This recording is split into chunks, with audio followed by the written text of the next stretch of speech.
राधे राधे। आशा करती हूँ कि आप सभी लोग खुश होंगे, स्वस्थ होंगे, मस्त होंगे। भगवान विष्णु की जय हो, माता लक्ष्मी की जय हो। भगवान विष्णु और माता लक्ष्मी की कृपा आप पर और आपके पूरे परिवार पर सदा सर्वदा बनी रहे। आज मैं आप लोगों को बताने जा रही हूँ, बृहस्पतिवार की कथा मैं सुनाने जा रही हूँ। इस दिन बृहस्पतिवार को भगवान विष्णु जी की पूजा होती है और यह व्रत सुख और वैभव के लिए किया जाता है। कथा सुनाने जा रही हूँ। अपने हाथ में पुष्प और अक्षत ले लें। किसी गांव में एक साहूकार रहता था, जिसके घर में अन्न, वस्त्र और धन किसी चीज की कोई कमी नहीं थी, परंतु उसकी स्त्री बहुत ही कृपण थी। किसी भिक्षार्थी को कुछ नहीं देती थी, सारे दिन घर के कामकाज में लगी रहती थी। एक समय एक साधु महात्मा बृहस्पतिवार के दिन उसके द्वार पर आए और भिक्षा की याचना की। स्त्री उस समय घर के आंगन को लीप रही थी। इस कारण साधु महाराज से कहने लगी, हे महाराज, इस समय तो मैं घर लीप रही हूँ, आपको कुछ नहीं दे सकती, फिर किसी अवकाश के समय आना। साधु महात्मा खाली हाथ चले गए। कुछ दिन के पश्चात वही साधु महाराज आए, उसी तरह भिक्षा मांगी। साहूकारनी उस समय लड़के को खिला रही थी। कहने लगी, हे महाराज, मैं क्या करूं, अवकाश नहीं है, इसलिए आपको भिक्षा नहीं दे सकती। तीसरी बार महात्मा आए तो उसने उन्हें उसी तरह से टालना चाहा, परंतु महात्मा जी कहने लगे कि यदि तुमको बिल्कुल ही अवकाश हो जाए तो मुझको भिक्षा दोगी। साहूकार की पत्नी कहने लगी, हाँ महाराज, यदि ऐसा हो जाए तो आपकी बड़ी कृपा होगी। साधु महात्मा जी कहने लगे कि अच्छा, मैं एक उपाय बताता हूँ। तुम बृहस्पतिवार के दिन चढ़ने पर उठो, सारे घर में झाड़ू लगाकर कूड़े को एक कोने में जमा करो, घर में चौका इत्यादि मत लगाओ, फिर स्नान आदि करके घर वालों से कह दो कि उस दिन सब हजामत अवश्य बनवाएं। रसोई बनाकर चूल्हे के पीछे रखा करो, सामने कभी भी खाना बना करके चूल्हे के सामने नहीं रखना है, चूल्हे के पीछे खाना बना करके रखो। सायंकाल को अंधेरा होने के बाद दीपक जलाया करो तथा बृहस्पतिवार को पीले वस्त्र मत धारण करो, न पीले रंग की चीजों का भोजन करो। यदि ऐसा करोगी तो तुम्हारे घर का कोई भी काम तुम्हें नहीं करना पड़ेगा। साहूकारनी ने कहा कि ठीक है महाराज, और उसने ऐसा ही किया। बृहस्पतिवार के दिन जब दिन चढ़ आया तब वह उठी, झाड़ू लगाकर कूड़े को घर में जमा कर दिया। पुरुषों ने हजामत बनवाई, भोजन बनवाकर चूल्हे के पीछे रख दिया। वह सब बृहस्पतिवार को ऐसा करती रही। अब कुछ काल बाद उसके घर में खाने को दाना न रहा। थोड़े दिनों में महात्मा फिर आए और भिक्षा मांगी, परंतु सेठानी ने कहा कि महाराज, मेरे घर में खाने को अन्न नहीं है, तो मैं आपको क्या दे सकती हूँ। तब महात्मा ने कहा कि जब तुम्हारे घर में सब कुछ था तब भी तुम कुछ नहीं देती थी, अब पूरा पूरा अवकाश है तब भी कुछ नहीं दे रही हो, तुम क्या चाहती हो। तो वह बोली। तब सेठानी ने हाथ जोड़कर प्रार्थना की कि महाराज, अब कोई ऐसा उपाय बताओ कि मेरे पहले जैसे धन धान्य मेरे घर में भर जाएं। अब मैं प्रतिज्ञा करती हूँ कि अवश्य ही जैसा आप कहेंगे वैसा ही करूंगी। तब महात्मा जी ने कहा कि बृहस्पतिवार को प्रातः काल उठकर स्नान आदि से निवृत्त होकर घर को गौ के गोबर से लीपो तथा घर के पुरुष हजामत ना बनवाएं, भूखों को अन्न जल देती रहना, ठीक सायंकाल दीपक जलाओ। यदि ऐसा करोगी तो तुम्हारी सब मनोकामनाएं भगवान बृहस्पति जी की कृपा से पूर्ण होंगी। सेठानी ने ऐसा ही किया और उसके घर में धन धान्य वैसा ही भर गया जैसे पहले था। इस प्रकार बृहस्पति भगवान की कथा से अनेक प्रकार के सुख भोग कर दीर्घ काल तक जीवित रही। भगवान बृहस्पति की जय हो, महात्मा जी की जय हो। अब मैं दूसरी कथा सुनाने जा रही हूँ। जो आपके हाथ में पुष्प है, चावल है, उसे भगवान बृहस्पति भगवान के सामने, प्रतिमा के सामने अर्पित कर दें। लक्ष्मी माता की जय हो, भगवान विष्णु की जय हो। अपने हाथ में पुष्प और अक्षत ले लें। दूसरी कथा सुनाने जा रही हूँ। एक दिन इंद्रदेव बड़े अहंकार से अपने आसन पर बैठ गए और बहुत से देवता, ऋषि, गंधर्व, किन्नर आदि सभा में उपस्थित थे।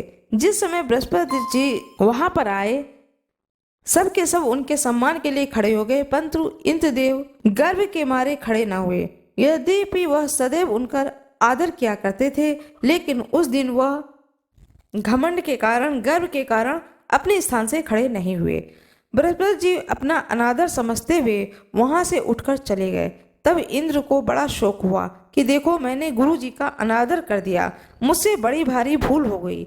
गुरु जी के आशीर्वाद से ही मुझको यह वैभव मिला है, उनके क्रोध से यह सब नष्ट हो जाएगा, इसे उनके पास जाकर उनसे क्षमा मांगनी चाहिए, इससे उनका क्रोध शांत हो जाएगा और मेरा कल्याण होगा। ऐसा विचार कर इंद्र उनके स्थान पर गए। जब बृहस्पति देव ने अपने ज्ञान के द्वारा यह जान लिया कि भगवान इंद्र क्षमा मांगने के लिए यहाँ आ रहे हैं, तब क्रोधवश उससे भेंट करना उचित न समझ करके वह अंतर्ध्यान हो गए। जब इंद्र ने बृहस्पति भगवान को घर पर नहीं देखा, तब निराश होकर लौट आए। जब दैत्यों के राजा वृषवर्मा को यह समाचार मिला कि भगवान इंद्र से उनके गुरु बृहस्पति देव नाराज हैं, तो उसने अपने गुरु शुक्राचार्य को आज्ञा दी कि इंद्रपुरी को चारों तरफ से घेर लें, और गुरु की कृपा न होने के कारण इंद्र भगवान हार जाएंगे। तब उन्होंने ब्रह्मा जी को राजा वृषवर्मा की आज्ञा के अनुसार शुक्राचार्य जी ने पूरे इंद्रपुरी को चारों ओर से घेर लिया, और गुरु की कृपा न होने के कारण इंद्रदेव हारने लगे। जब इंद्रदेव हारने लगे, तब उन्होंने ब्रह्मा जी को विनय पूर्वक सब वृतांत सुनाया और कहा कि महाराज दैत्यों से किसी प्रकार बचाइए। तब ब्रह्मा जी कहने लगे कि तुमने बड़ा अपराध किया है, जो गुरुदेव को क्रोधित कर दिया। अब तुम्हारा कल्याण केवल तुम्हारे गुरु ही कर सकते हैं। तुम एक काम करो, त्वष्टा ब्राह्मण का पुत्र विश्वरूपा बड़ा तपस्वी और ज्ञानी है, उसे अपना पुरोहित बनाओ तो तुम्हारा कल्याण हो सकता है। यह सुनकर ही इंद्र ने त्वष्टा के पास गए और बड़ी विनम्रता भाव से त्वष्टा से कहने लगे कि आप हमारे पुरोहित बनने की कृपा करें, जिससे कि हमारा कल्याण हो। तब त्वष्टा ने उत्तर दिया कि पुरोहित बनने से तपोबल घट जाता है, परंतु तुम बहुत ही आग्रह कर रहे हो, इसलिए मेरा पुत्र विश्वरूपा पुरोहित बनकर तुम्हारी रक्षा करेगा। विश्वरूपा ने पिता की आज्ञा से पुरोहित बनकर ऐसा ही किया, और हरि इच्छा से इंद्र वृषवर्मा को युद्ध में जीतकर इंद्रासन पर स्थित हुए। विश्वरूपा के 3 मुख थे। एक मुख से वह सोमपल लता का रस निकाल पीते थे, दूसरे मुख से वह मदिरा पीते थे, और तीसरे मुख से अन्न आदि का भोजन करते थे। इंद्र ने कुछ दिनों तक तो उनकी सेवा की और कहा कि आपकी कृपा से यज्ञ कराना चाहता हूँ। तब विश्वरूपा की आज्ञा के अनुसार यज्ञ आरंभ हो गया। तब एक दैत्य ने विश्वरूपा से कहा कि तुम्हारी माता दैत्य की कन्या है, इस कारण तुम इस कल्याण के निमित्त एक आहुति दैत्यों के नाम पर भी दे दो तो अति उत्तम होगा। विश्वरूपा ने उस दैत्य का कहा मान लिया, और आहुति देते समय दैत्य नाम भी धीरे धीरे लेने लगा। इसी कारण यज्ञ करने से देवताओं का तेज नहीं चढ़ा। इंद्र ने यह वृतांत जाना तो क्रोधित होकर विश्वरूपा के 3 सर काटे। मद्यपान करने से भंवरा, सोमपल्ली पीने से कबूतर और अन्न खाने से वह तीतर बन गया। विश्वरूपा के मरते ही इंद्र का स्वरूप ब्रह्म हत्या के प्रभाव से बदल गया। देवताओं ने 1 वर्ष तक पश्चाताप करने पर ब्रह्म हत्या का वह पाप न छूटा, तो सब देवताओं के प्रार्थना करने पर ब्रह्मा जी बृहस्पति जी के सहित वहां आए। तब ब्रह्मा हत्या का 4 भाग किया, उनमें से 1 भाग पृथ्वी को दिया। इसी कारण कहीं कहीं धरती ऊंची नीची और बीज बोने के लायक नहीं होती है। साथ ही ब्रह्मा जी ने यह वरदान दिया कि जहाँ पृथ्वी पर गड्ढा होगा, कुछ समय पाकर स्वयं भर जाएगा। दूसरे वृक्षों को दिया कि उनमें से गोद बनकर बहता है। इसी कारण गूगल के अतिरिक्त सब गोंद अशुद्ध समझे जाते हैं। वृक्षों को यह वरदान दिया कि ऊपर से सूख जाने पर जड़ फिर से फूट जाती है। तीसरा स्त्रियों को दिया। इसी कारण स्त्रियां हर महीने रजस्वला होकर पहले दिन चांडालिन, दूसरे दिन ब्रह्मघातनी और तीसरे दिन धोबीन के समान रहकर चौथे दिन शुद्ध होती हैं और संतान प्राप्ति का वरदान प्रदान किया। चौथा भाग जल को दिया, जिससे फेन और सवाल आदि जल के ऊपर आ जाते हैं। जल को यह वरदान मिला कि जिस चीज में डाला जाएगा वह बोझ में बढ़ जाएगी। इस प्रकार इंद्र को ब्रह्म हत्या के पाप से मुक्त किया गया। जो मनुष्य इस कथा को पढ़ता या सुनता है, उनके सब पाप बृहस्पति भगवान की कृपा से नष्ट हो जाते हैं। बृहस्पति भगवान की जय, भगवान विष्णु की जय, माता लक्ष्मी की जय हो। जो आपके हाथ में पुष्प है, चावल है, उसे भगवान बृहस्पति भगवान के सामने, प्रतिमा के सामने अर्पित कर दें। बृहस्पतिवार को भगवान विष्णु जी की पूजा होती है और यह व्रत सुख और वैभव के लिए किया जाता है। पूजन का विधान इस प्रकार है। बृहस्पतिवार के दिन जो कोई भी व्रत करते हैं वह एक समय ही भोजन करते हैं। पीले वस्त्र को धारण करना चाहिए। पीले पुष्प को भगवान को चढ़ाना चाहिए। भोजन में चने की दाल होना चाहिए। नमक नहीं खाना है। इस दिन पुरुषों को बाल या दाढ़ी नहीं बनवानी चाहिए। स्त्रियों को बाल नहीं धोने चाहिए। पीले रंग के फूल का माला भगवान विष्णु को चढ़ाना चाहिए। पीले कपड़े भगवान विष्णु को चढ़ाना चाहिए। पीले चंदन से भगवान को तिलक करना चाहिए। पूजन के पश्चात कथा सुननी चाहिए। जो भी भोग लगाए उसमें चने की दाल हो, मुनक्का हो, गुड़ हो, यह भोग लगाया जाता है। इस व्रत के करने से बृहस्पति भगवान अति प्रसन्न होते हैं। धन तथा अन्न और विद्या व रूपवान पत्नी का लाभ होता है। स्त्रियों के लिए व्रत अति आवश्यक है। इस व्रत में केले का पूजन किया जाता है। इस कथा को करने के बाद में आरती करें। अपने पूरे परिवार सहित आरती करने के बाद जो प्रसाद का भोग लगाया है उस प्रसाद को सभी को दें। और रात में जब आप अन्न ग्रहण करें उस समय उस प्रसाद को आप भी ग्रहण करें। जो व्रती हूँ वह पहले उस प्रसाद को ले, उसके बाद अन्न को ग्रहण करें।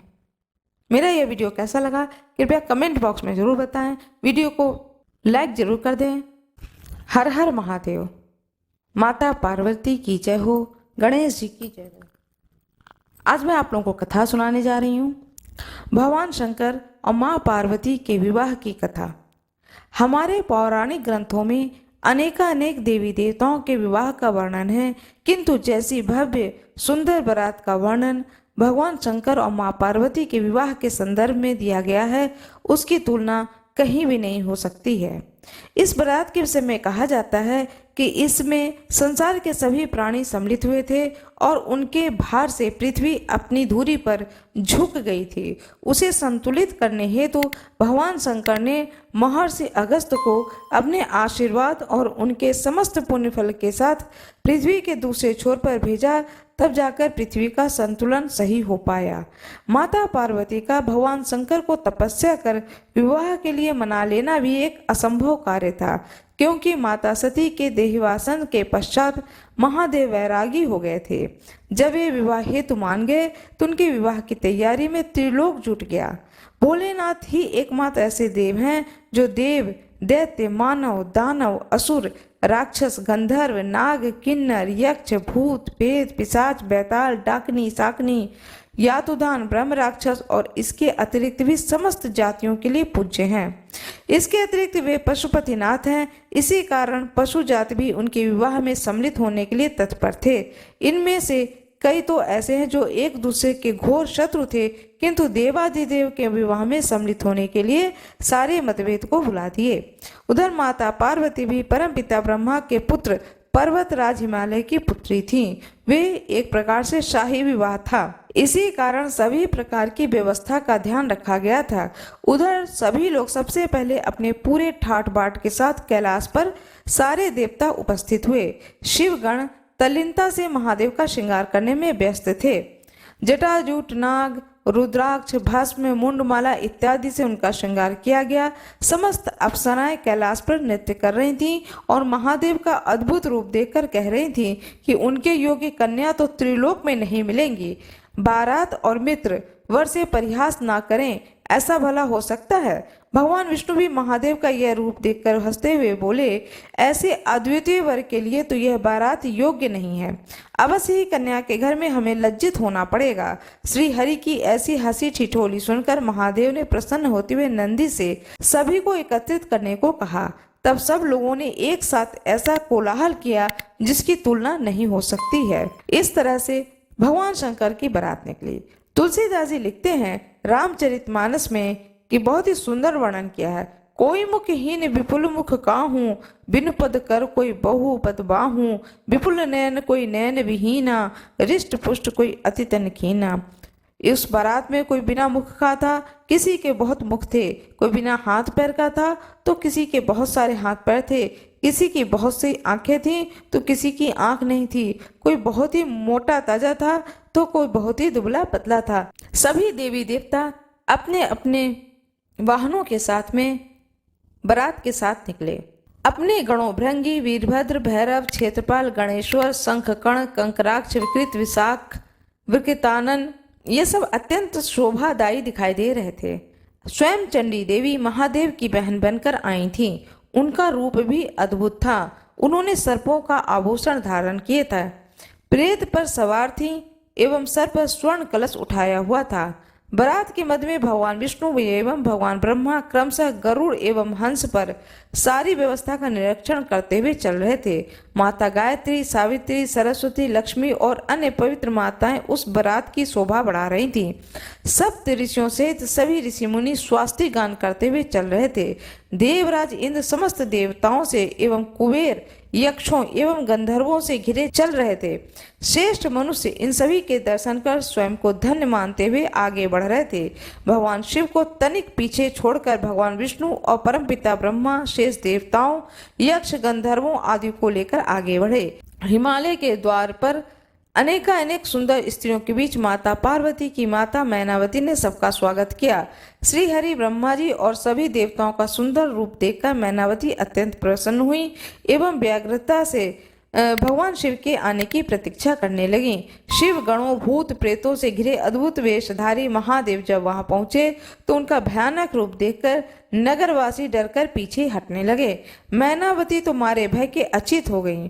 वहां उपस्थित श्रेष्ठजन एवं स्वयं हिमालय राज भी महादेव की लीला न समझकर उनका वह रूप देखकर दुखित हो गए।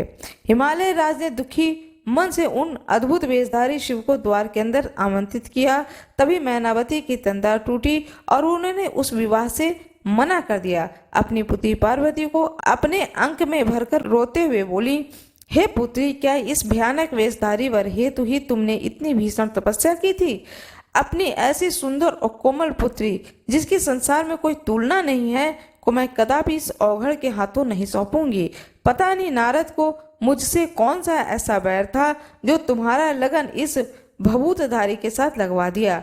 चाहे मेरे प्राण ही क्यों न जाए, किंतु मैं ये विवाह नहीं होने दूंगी। इस प्रकार मैनावती अपने पुत्र को पकड़े विलाप करने लगी। तब माता पार्वती ने मैनावती को समझाते हुए कहा, हे माता, तुम महादेव की इस लीला को नहीं जानती हो। वैसे भी मनुष्य के प्रारब्ध में जो होता है उसे वही प्राप्त होता है। तब हिमालय राज ने अपनी पत्नी को समझाते हुए कहा कि प्रिय, तुम कदाचित अपनी पुत्री को नहीं पहचान रही हो। पूर्व काल में श्री राम की पत्नी सीता का रूप धरने के कारण जिस जगत जननी सती को महादेव ने त्याग दिया था, वही इसी जन्म में तुम्हारी पुत्री के रूप में जन्मी है। इसका संबंध तो महादेव से पहले से ही जुड़ चुका है। आज तो बस विवाह की औपचारिकता भर है। अपनी पुत्री और पति के ऐसे वचन को सुनकर मैनावती ने अंततः वर का स्वागत किया। तब अपनी सास को दुखी देखकर महादेव ने कोमल स्वर में उनकी इच्छा पूछी। तब मैनावती ने उनसे उस औघड़ के वेश को छोड़कर राजकुमारों वाला वेश धरने की इच्छा की। उनकी प्रार्थना को स्वीकार कर भगवान शिव ने नारायण से स्वयं का श्रृंगार करने को कहा। तब भगवान विष्णु और देवताओं ने महादेव को जनवासे में ले जाकर उनका श्रृंगार किया और जब वह वेदी पर आए तो उनका रूप करोड़ों कामदेवों को भी लज्जित कर रहा था। उस समय तक जो कोई देवी पार्वती को अद्भुत रूप देखकर आश्चर्य करते, वे महादेव के इस अति सुंदर रूप को देखकर मंत्रमुग्ध हो गए। विवाह से पूर्व वर वधु पक्ष द्वारा अपने कुल का परिचय देने की रस्म आई। तब पर्वतराज हिमालय ने गर्वपूर्वक अपने कुल का परिचय देते हुए कहा, यह समस्त जगत जिस महाब्रह्मा से उत्पन्न हुआ है, मैं उनका पुत्र हूँ। सप्त ऋषियों सहित सभी मानस पुत्र, प्रजा का पालन करने वाले महाराज मनु, देवर्षि नारद इत्यादि मेरे भ्राता हैं। महापर्वत मेरु की पुत्री मैनावती कन्या की माता हैं और संसार के सभी पर्वत और वनस्पति उनके संबंधी हैं। यह कहकर हिमालय ने वर से अपने कुल के परिचय देने को कहा। यह देखकर सभी ने महादेव की ओर देखा, किंतु वे मौन बैठे रहे। तभी हिमालय ने श्री हरि एवं अपने पिता ब्रह्मा जी से वर के कुल का परिचय देने को कहा, किंतु वे दोनों भी मौन बैठे रहे। तभी सभी को दुविधा में देखकर देवर्षि नारद ने अपनी वीणा बजाना आरंभ कर दिया। यह देख करके मैनावती ने उनसे पूछा, इतनी गंभीर बात पर वे अपनी वीणा की ध्वनि को क्यों दे रहे हैं? तब नारद जी ने कहा, हे देवी, मैं आपको महादेव की उत्पत्ति के विषय में संकेत दे रहा हूँ। ये स्वयं शंभु हैं, इसलिए न तो इनका कोई पिता है, न माता है, न कोई कुल है अथवा गोत्र है। जब संसार अस्तित्व में आया तो जो सबसे पहली चीज उत्पन्न हुई थी वह ध्वनि, जो आदिनाद भी इन्हीं निर्विकार महारुद्र द्वारा ही आस्तिक में आया है। इसी कारण से मैं अपनी वीणा को तान दे रहा हूँ। यह सुनकर हिमालय और मैनावती महादेव के चरणों में झुक गए एवं विधि पूर्वक देवी पार्वती का विवाह भोलेनाथ से किया। स्वयं ब्रह्मा जी ने विवाह संपन्न करवाया। तत्पश्चात मैनावती ने माता पार्वती को श्रेष्ठ सती के कर्तव्यों का उपदेश दिया और फिर अनेकानेक उपहार देकर पर्वतराज ने अपनी पुत्री को विदा किया। जो कोई भी भगवान शिव और माता पार्वती के विवाह की इस पावन कथा को सुनता है, उनके सारे कष्टों का नाश होता है। जिस किसी का भी विवाह होने वाला है वे इस कथा को अवश्य सुने। यदि किसी कन्या अथवा वर के विवाह में विलंब हो रहा हो तो इस कथा को सुनने से शीघ्र ही उन्हें मन चाहे वर वधु की प्राप्ति होती है। हर हर महादेव। बाबा भोलेनाथ की जय, माता पार्वती की जय, भगवान गणेश की जय, भगवान विष्णु की जय, सभी देवी देवताओं की जय, ऋषि गणों की जय। मेरा ये वीडियो कैसा लगा कृपया वीडियो को लाइक करें, चैनल को सब्सक्राइब करें, बेल आइकन दबाना ना भूलें। श्री महालक्ष्मी व्रत कथा। राधे राधे। आज मैं आप लोगों को कथा सुनाने जा रही हूँ, महालक्ष्मी व्रत कथा। यह व्रत कथा जितने दिन तक आप लक्ष्मी जी की पूजा करें, पूरे 16 दिन की, तो नित्य प्रति इस कथा को सुने। पूरे 16 दिन लगातार इस कथा को अवश्य सुने। इस कथा को सुनने से घर के दुख और दरिद्रता दूर होती है। कहते हैं यह दरिद्रता नाशक कथा है। इस कथा को सुनने से घर में सुख, संपत्ति और ऐश्वर्य की प्राप्ति होती है। हाथ में पुष्प और चावल ले लें। व्रत कथा। एक समय की बात है, महर्षि द्वैपायन व्यास जी हस्तिनापुर आए। उनका आगमन सुनकर के समस्त राजकुल के कर्मचारी महाराज भीष्म सहित उनका सम्मान आदर कर राजमहल में महाराजा को सुवर्ण के सिंहासन पर विराजमान करके अर्ध पाद्य आचमन से उनका पूजन किया। व्यास जी के स्वच्छ चित्त होने पर राजरानी गांधारी और माता कुंती ने हाथ जोड़कर प्रश्न किया कि महाराज, आप त्रिकालज्ञ हैं, तत्वदर्शी हैं। आपसे हमारी प्रार्थना है कि स्त्रियों को कोई ऐसा व्रत, सरल पूजन बताइए जिससे हमारी राज्य लक्ष्मी, सुख, पुत्र, पौत्र, परिवार सदा सुखी रहे। इतना सुनकर व्यास जी ने कहा कि हम ऐसे व्रत का उल्लेख कर रहे हैं जिससे सदा लक्ष्मी जी स्थिर होकर के निवास करती हैं उस स्थान पर और सुख प्रदान करेंगी। यह श्री महालक्ष्मी व्रत जिसका पूजन प्रतिवर्ष आश्विन, जिसे कि क्वार का महीना भी कहा जाता है, कृष्ण पक्ष की अष्टमी को माना जाता है। तब राजरानी गांधारी ने कहा कि हे महात्मन, यह व्रत कैसे आरंभ होता है, किस विधान से पूजन होता है, यह विस्तार से बताने का कष्ट करें। तब महर्षि जी ने कहा कि भाद्रपद शुक्ल पक्ष की अष्टमी के दिन सुबह व्रत का मन में संकल्प कर किसी जलाशय में जाकर स्नान कर स्वच्छ वस्त्र पहनकर ताजी दुर्वा से महालक्ष्मी जी को जल का तर्पण देकर प्रणाम करना चाहिए। फिर घर आकर शुद्ध 16 धागों का एक गंडा बनाकर प्रतिदिन एक गांठ लगानी चाहिए। इस प्रकार 16 दिन की 16 गांठ का एक गंडा तैयार कर आश्विन माह के कृष्ण पक्ष की अष्टमी को व्रत रखकर मंडप बनाकर चंदोबा तानकर उसके नीचे माटी के हाथी पर महालक्ष्मी की मूर्ति स्थापित कर तरह तरह की पुष्प मालाओं से लक्ष्मी जी व हाथी का पूजन करके कई पकवान एवं सुवासित पदार्थों का नैवेद्य समर्पण करें। श्रद्धा सहित महालक्ष्मी व्रत करने से आप लोगों को राजलक्ष्मी सदा स्थिर रहेंगी। ऐसा विधान बताकर व्यास जी अपने आश्रम को प्रस्थान कर गए। इधर समय अनुसार भाद्रपद मास के शुक्ल पक्ष की अष्टमी से समस्त राजघरानों की नारियों एवं नगर स्त्रियों ने श्री महालक्ष्मी के व्रत आरंभ कर दिया। बहुत सी नारी गांधारी के साथ प्रतिष्ठा पाने हेतु व्रत का साथ देने लगीं। कुछ नारी माता कुंती के साथ भी व्रत को आरंभ करने लगीं, पर गांधारी जी द्वारा कुछ द्वेष भाव चलने लगा। ऐसा होते होते 15 दिन व्रत के समाप्त होकर 16वां दिन आश्विन कृष्ण पक्ष की अष्टमी का दिन आ गया। उस दिन प्रातः काल से नर नारियों ने उत्सव मनाना आरंभ कर दिया और समस्त नर नारी राजमहल में गांधारी जी के यहाँ उपस्थित हो तरह तरह से महालक्ष्मी जी के मंडप व माटी के हाथी बनाने और सजाने की तैयारियां करने लगीं। गांधारी जी ने नगर के सभी प्रतिष्ठित नारियों को बुलाने को सेवक भेजा, पर माता कुंती को नहीं बुलवाया और न ही कोई सूचना भेजी। उत्सव वाद्य की धुन गुंजारने लगी, जिससे सारे हस्तिनापुर में खुशी की लहर दौड़ गई।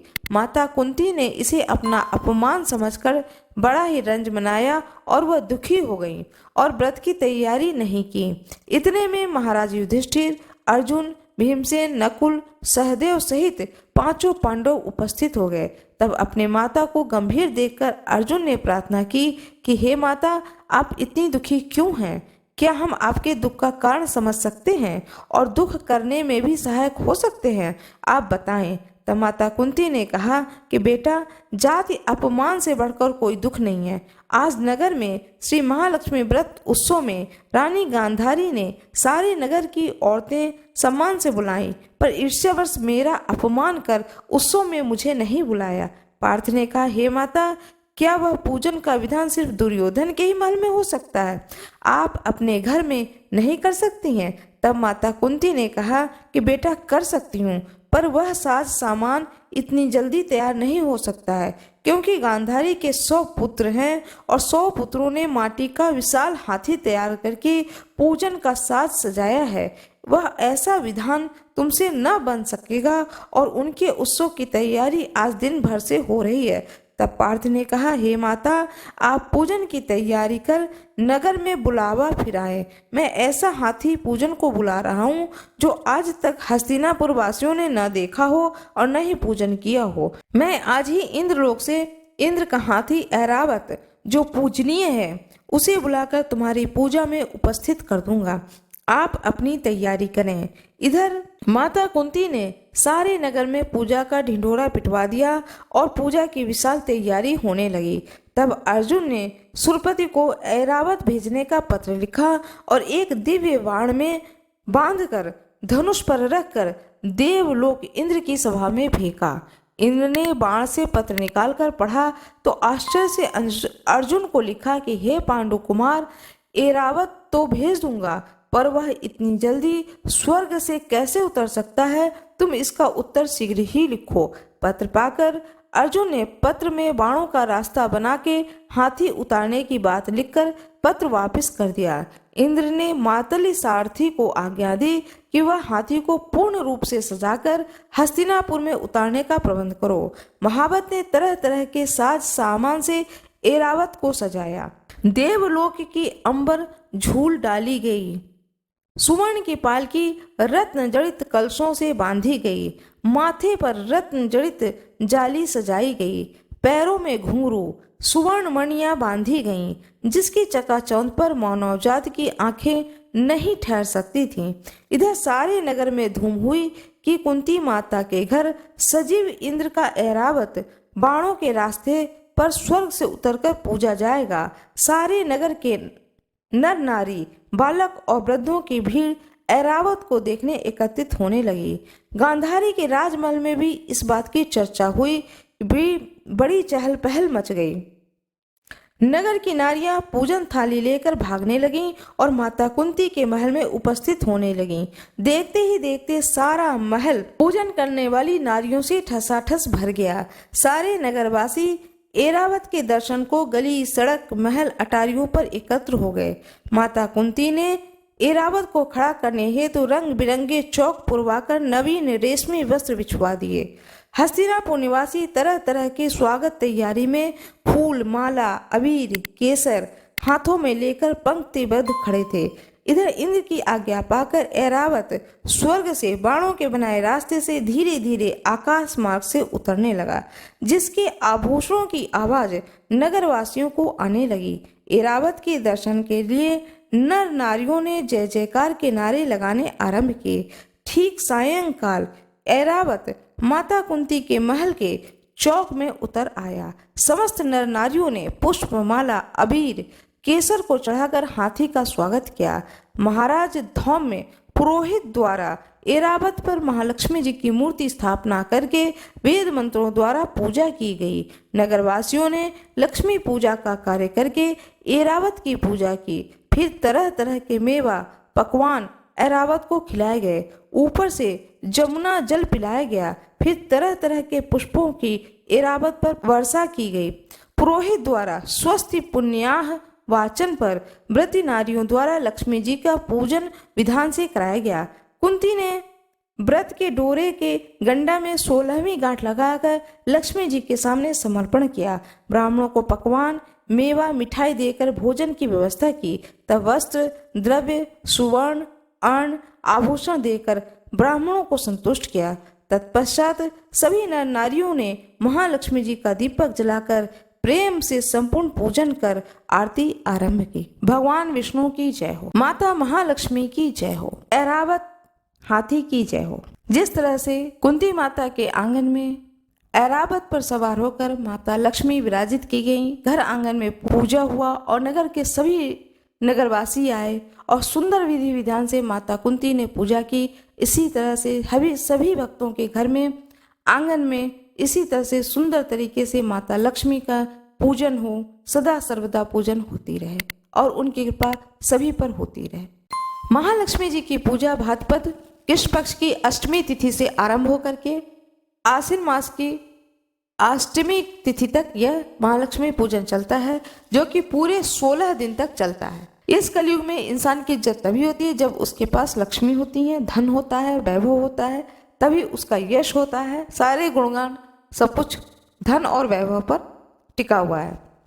इससे बहुत ही जरूरी है कि लक्ष्मी की कृपा सब पर बनी रहे। जो कोई भी इस व्रत का अनुष्ठान करता है 16 दिन के लिए, कहते हैं माता लक्ष्मी उस पर प्रसन्न होती हैं, उसे धन धान्य वैभव लक्ष्मी यश कीर्ति सभी चीजों की प्राप्ति होती है।